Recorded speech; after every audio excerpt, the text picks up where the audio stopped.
Je l'ai fait simplement pour savoir comment on arrivait en peu de terre Voilà, c'est ce que je produire autant. Et en faisant le plan, qu'il y avait très peu de terre, et, parce que vous voyez, il y a tout ce qui est fruits, tout ce qui est choses qu'on ne cultive pas qu'on a ça.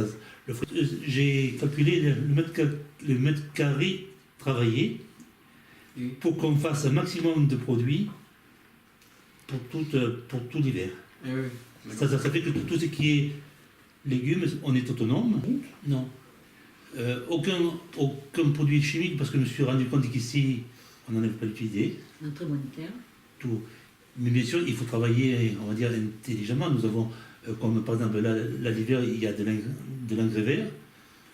L'engrais vert, ce sont toutes ces herbes que vous voyez dehors, qui servent à enrichir la terre, c'est tout. Donc je la travaille différemment, dans le sens qu'en premier, c'est la grelinette, comme ça, on aère la terre.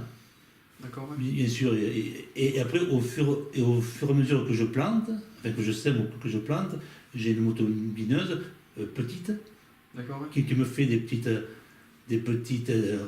rangées qu'il me faut, et au fur et à mesure je plante les produits qui demanderont du temps de pousser, et entre, je mets des produits qui sont plus rapides, d'accord, ouais. et au fur et à mesure j'avance comme ça. Ça fait que on fait beaucoup de produits dans peu d'espace, et après l'été, pour aller plus vite, je prépare des plantations dans des godets. Ouais. Donc dès que j'ai un petit peu de place, comme ça m'évite d'avoir de l'herbe, je mets un godet et ça pousse. Non, à part la citrouille, mais bon, la citrouille c'est tellement facile. Oui, c'est sûr. Autrement non. Non, parce que il y a des choses qui ne valent pas la peine qu'on se fatigue trop, parce que c'est pas cher. Oui. Bon, donc c'est à part peut-être quelques haricots, mais bon, c'est rare que je garde. D'accord, ouais. Ouais, voilà, chaque année j'achète. Le problème, c'est que le compost, il n'y en a jamais assez. Ouais. Parce que, c'est long à faire, bon, je le fais, mais ça ne sera jamais pour tout l'espace. Mm. On consomme un produit qui peuvent se transformer ou tout le reste, parce que tout le reste, autrement, je le broie et je le mets directement sur le terrain, parce que c'est très important. Ah oui, j'en ai parlé. Quand on fait beaucoup de choses sur si peu de volume-terre, il faut quand même qu'il y ait de l'eau. Hein. Mm. Parce que le puisard, je remplis une réserve, et avec un surpresseur, après j'arrose. En gros, il me faut à peu près 1 mètre cube d'eau à partir du mois de mai. Quoi. Par semaine? Par jour. Par jour? Ah oui, Par jour. Ah oui.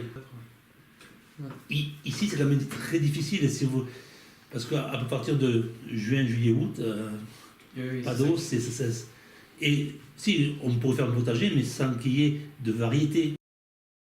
Bon, j'ai peut-être mis un panneau à interdiction de venir chez moi, mais non, ici non. Les seuls oiseaux qui viennent, c'est l'hiver, parce que j'ai des graines. Mais aussi, il faut voir que je laisse de l'herbe. Je pense que ça y fait. Si vous voyez un petit peu dehors, il y a des parcelles qui ne sont pas travaillées. Donc pour moi, dans ma petite tête, je me dis que là, dedans, il y a assez de nourriture pour les oiseaux. Je me dis que ce qu'on pourrait appeler un genre de jachère, je parle de prairie, là.